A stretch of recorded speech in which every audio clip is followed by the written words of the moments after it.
Halo Sinekrip, balik lagi sama gua Rashid Hari yang kali ini bakalan ngomongin salah satu dari 3 film Indonesia yang bakal tayang di liburan Natal. Ada 3 kan film tayang bareng di tanggal 24 Desember tuh. Ada Janur Ireng, ada Comic 8 Revolution, sama yang ketiga adalah film yang mau gue omongin kali ini, yaitu karya terbarunya Cinemaku Pictures, alias kalian pasti sudah bisa berekspektasi filmnya itu bakalan penuh air mata, yaitu yang berjudul Patah Hati Yang Kupilih, bikinannya Daniel Rifki, yang awalnya punya judul berbeda. Seingat gue tuh judul aslinya itu Patah Hati Paling Sengaja deh. Terus kemudian diganti ke Patah Hati Yang Kupilih. Gue nggak tahu alasannya apa, tapi kalau gue personal lebih suka judul yang baru. Kalau Patah Hati Paling Sengaja tuh apa ya, kayak bahasa gaul banget, kurang puitis, kayak kurang sinemaku. Patah Hati Yang Kupilih ini lebih cocok sama brand PH-nya ya. Dan ini film ngomongin tentang apalagi kalau bukan cinta beda agama. Itu salah satu isu yang sebenarnya pelik banget, isu yang sebenarnya kompleks karena ada melibatkan banyak persoalan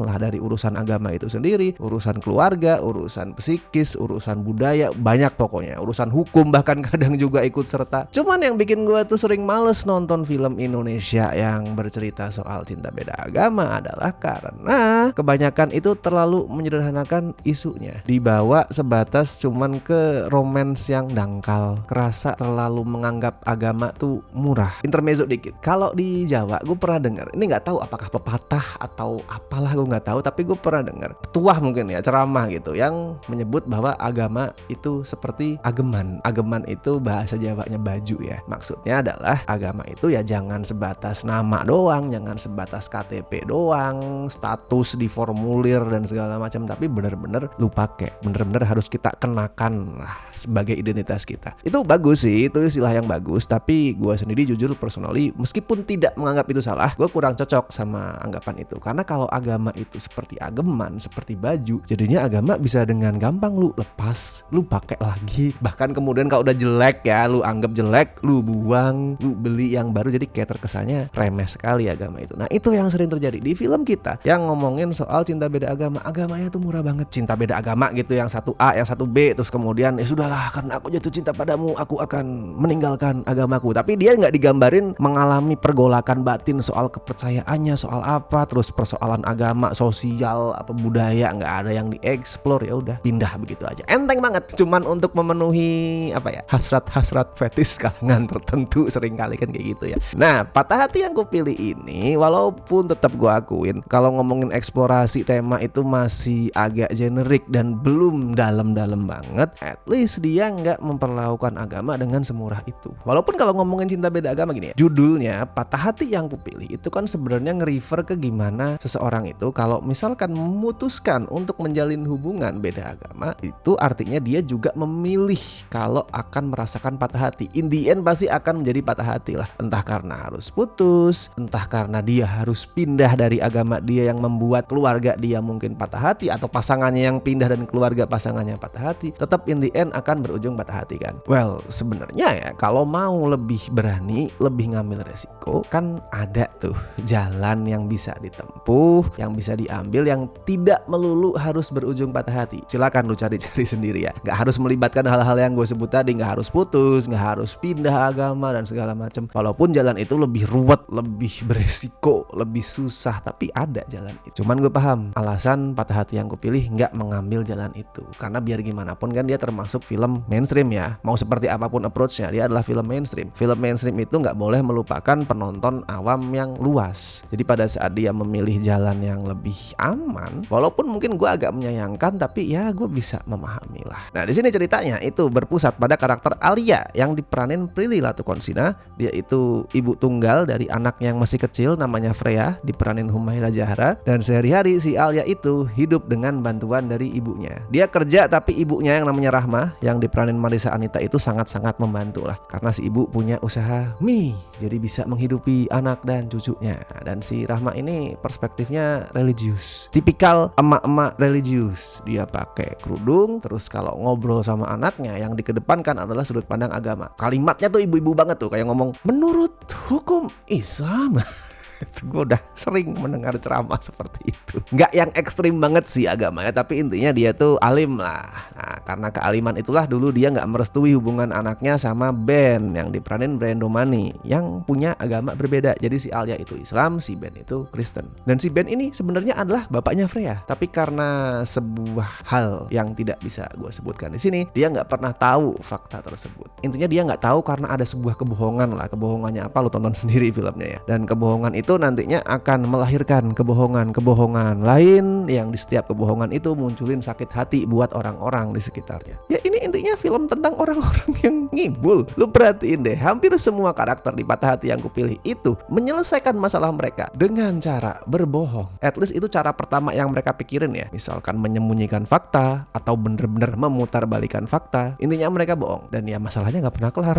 Yang ada muncul masalah baru, kebohongan baru, luka-luka yang baru. Dan di sini Prilly sama Brian Doman itu mereka berdua mainnya oke sebagai dua orang yang terjebak lah dalam apa ya istilahnya pusaran kebohongan. Asik. Mereka mainnya oke, dua orang yang dilema, yang gamang, yang galau, mainnya bagus lah. Tapi yang paling bagus ya sudah bisa kita tebak sih, Marissa Anita siapa lagi lah. Karakter Rahma ya, itu kan emak-emak yang konservatif, yang bakal gampang banget bikin penonton tuh emosi, bikin gue tuh kesel, gampang banget. Tapi di sini karena Marissa Anita tuh aktingnya bagus, bisa munculin hal yang lebih kompleks dari karakternya, gue jadi mau untuk lebih bisa memahami perspektifnya si Rahma. Gak yang asal marah-marah, tapi bener-bener penonton tuh dibikin merasakan lah, oh sebenarnya dia tuh marah-marah karena sakit hatinya tuh karena ini, alasannya begitu. Oke, kita bisa paham. Tapi jangan lupain juga aktingnya Humaira Zahra ya, bocah yang keren banget. Umurnya kalau gak salah 5 tahun ya, correct me if I'm wrong. Tadi gue sedikit googling, kayaknya sih 5 tahun. Anak umur 5 tahun bisa acting kayak gitu, keren. Range-nya tuh untuk ukuran bocah umur 5 itu luas loh. Bahkan gue sering melihat aktor-aktor baru remaja gitu biasanya ya, yang punya range acting gak seluas bocah ini.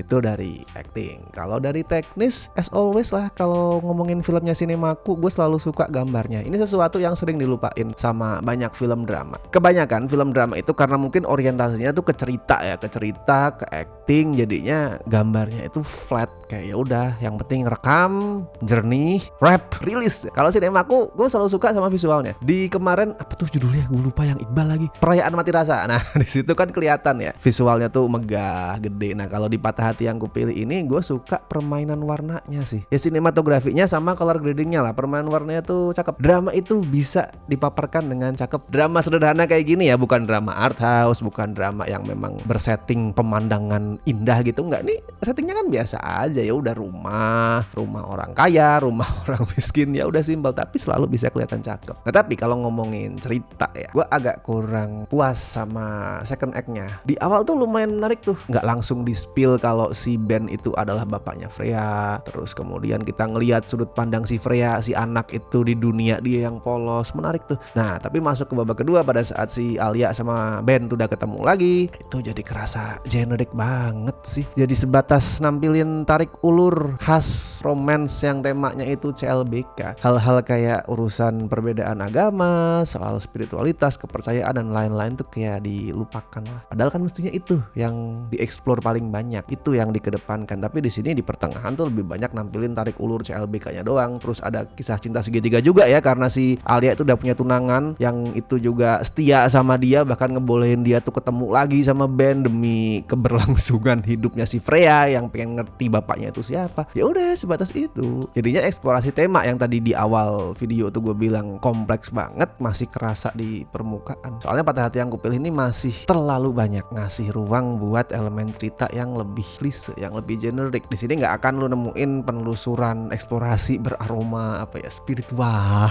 perspektif masing-masing agama yang dikulik terkait fenomena cinta beda agama lah dan segala macem, pergolakan batin yang dalam banget tuh masih belum ada di sini sebenarnya. Itu agak gue sayangkan karena gue yakin orang-orang yang terlibat di film ini bisa dan tahu bahwa semua itu penting, cuman kayak biar lebih ringan aja, jadi yang dikedepanin adalah kisah cintanya. Well, it's fine, nggak apa-apa, itu pilihan. Cuman gue menyayangkan aja ada potensi yang ya mereka pilih untuk tidak diambil lah. Cuman ya itu tadi yang gue syukurin banget adalah di akhir Patah Hati yang kupilih itu nggak memilih untuk ngobrol agamanya nggak diperlihatkan sebagai sesuatu yang murahan banget. Walaupun buat gue secara kuantitas tuh mestinya ditambahin ya, tapi film ini di babak ketiga tuh ngasih space, ngasih ruang lah buat karakter-karakternya, terutama si Ben, buat merenung, buat berkontemplasi soal kepercayaan dia, soal agama dia, soal keluarga dia. Walaupun kita nggak dikasih tahu juga yang jadi pertimbangannya tuh apa aja, tapi intinya dia ditunjukin dia berkontemplasi. Kenapa gue bilang khususnya si Ben? Karena memang semestinya orang-orang seperti Ben ini yang dikasih ruang lebih di film kita. Simpelnya yang non-Islam.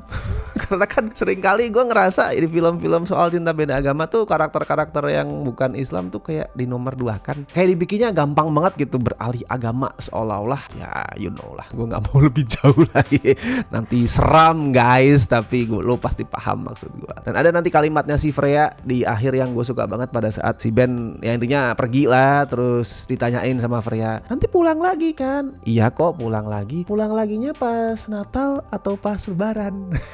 Gue suka jawabannya si Ben di situ. Oh, dan di sini juga yang gue appreciate adalah directingnya Daniel Rifki ya. Pada saat adegan-adegan emosional itu nggak yang terlalu melodrama, nggak yang terlalu berusaha bikin penontonnya nangis dengan air mata yang bercucuran terlalu banyak atau musik yang terlalu lebay. Nggak, di sini takarannya cukup. Mungkin jadi agak-agak kurang spicy gitu memang di beberapa part. Kadang juga agak draggy, terutama di babak ketiganya ya. Tapi gue mengapresiasi itu sih, nggak yang kerasa murahan juga directingnya. Kalau skor untuk Patah Hati yang gue pilih ya cukup lah, gue kasih 6,5 dari 10. Masih jempol loh ini loh, walaupun nggak yang 2 jempol atau 3 jempol, tapi ini masih jempol lah. Jadi silakan dicobain sendiri, tonton di bioskop tanggal 24 Desember. Gue nggak tahu video ini publishnya kapan, bisa jadi sebelum tanggal itu, bisa jadi sesudah tanggal itu, karena gue nonton duluan kemarin ya, sekitar semingguan lebih yang lalu lah, ada screening di Jogja gitu. Gak tahu gue kapan ini akan tayang, tapi intinya silakan kasih kesempatan ke film ini. Dan buat yang nonton, bagiin juga review kalian di kolom komentar, atau mungkin ada yang punya pengalaman spesial soal cinta beda agama, bisa lah di share juga, silakan curhat boleh. Oke, dan thank you banget buat teman-teman yang masih setia join membership Cinecrip, terutama beliau-beliau berikut ini dari tier Besti dan La Familia. Thank you so much. Oke, gue Rashid Hari, sampai ketemu di review-review berikutnya.